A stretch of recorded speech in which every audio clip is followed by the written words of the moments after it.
Est-ce qu'on peut s'asseoir, s'il vous plaît, monsieur? En tout cas, ce que l'on peut dire à la minute où je vous parle, c'est que 3 des 4 personnes mortes ont été touchées par des projectiles, par des balles, à la tête pour 3 sur 4. Pour ce qui est des causes précises de la mort, il faudra attendre les autopsies qui auront lieu à l'Institut médico-légal de Grenoble, vendredi après-midi, je crois, donc demain après-midi. En tout cas, donc 3 personnes sur 4 ont été atteintes par des projectiles en pleine tête. Lesquelles La femme la plus âgée, les 2 hommes. Le cycliste, donc, le conducteur du véhicule et la femme la plus âgée. Toutes ces opérations sont en cours et de toute façon, en ce qui concerne les causes du décès, seule l'autopsie permettra d'en savoir davantage et je ne vous en dirai pas plus. Donc, à 23 heures, on connaît l'existence de cette fillette. Aussitôt, bien évidemment, l'IRCGN accélère le mouvement tout en essayant au maximum de respecter la scène de crime, commence par ratisser l'environnement, puis arrive au véhicule, et donc quelques dizaines de minutes plus tard, on découvre cette fillette totalement immobile et qui était en fait terrée dans le véhicule, derrière le siège passager avant, sous les jambes d'une des femmes décédées, sous les jupes, dans un environnement de sac de voyage extrêmement important, totalement invisible, muette. Ce qui explique que personne ne l'ait vue avant, elle a 4 ans et elle est d'un petit gabarit. Elle est aussitôt évidemment prise en charge par les enquêteurs qui ont assuré sa sécurité, l'ont réhydratée, les pompiers l'ont examinée. Sur le plan physique, elle va très bien. Pour l'instant, c'est trop tôt pour le dire. Quelle est la réaction des gendarmes? Son état de santé, à la minute où je vous parle, s'améliore doucement.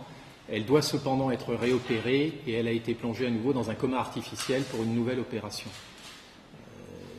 Il semblerait qu'elle présente un certain nombre de coups, de fractures du crâne, de contusions extrêmement violentes au crâne, essentiellement au crâne, et a priori une blessure par balle au niveau de l'épaule. C'est une fillette qui a été frappée extrêmement violemment. Ça, c'est une certitude. Cette fille est sensible. Une certaine joie déjà partagée par cette jeune fille. La seule chose que je peux vous dire, c'est que la plaque d'immatriculation nous a permis de remonter à un propriétaire. Que connaissant un propriétaire et grâce à la coopération précieuse des autorités britanniques, on a obtenu un numéro de passeport. Et que ce numéro de passeport est celui qui a été donné au camping lors de l'installation de cette famille en vacances depuis quelques jours à Saint-Joriot, près d'Annecy. Cette personne, effectivement, est née en Irak. Elle est, semble-t-il, mais là je crois que c'est ça, mais naturalisée britannique. Elle vit en Grande-Bretagne depuis de nombreuses années, au moins depuis 2002, au minimum, mais en tout cas donc depuis de très nombreuses années.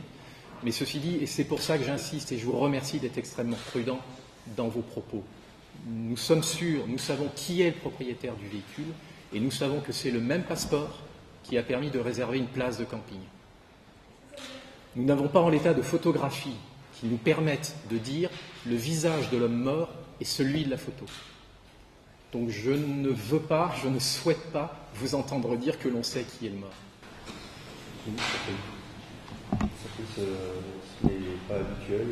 Concernant les identités donc, des personnes, on n'a pour l'instant pas trouvé de documents d'identité correspondant aux enfants et à la jeune femme. Concernant la personne plus âgée, on vient de découvrir un passeport suédois. La femme la plus âgée, un passeport suédois. Et les enquêteurs viennent de découvrir également un passeport irakien. Je n'en dirai pas plus. Tout ça pour dire que malgré notre bonne volonté, il est, je pense, tant qu'on n'aura pas des photographies précises, une expertise ADN, il nous sera extrêmement difficile de dire qui est qui et quel est le lien, est-il le père de 2 enfants, qui est la femme, qui est éventuellement la sœur. Je n'en sais rien, je ne peux pas vous en dire plus. On n'en sait strictement rien.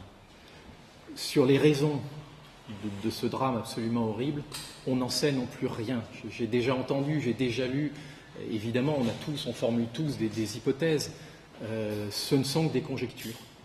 On ne sait strictement pas pourquoi ces personnes sont mortes à cet endroit.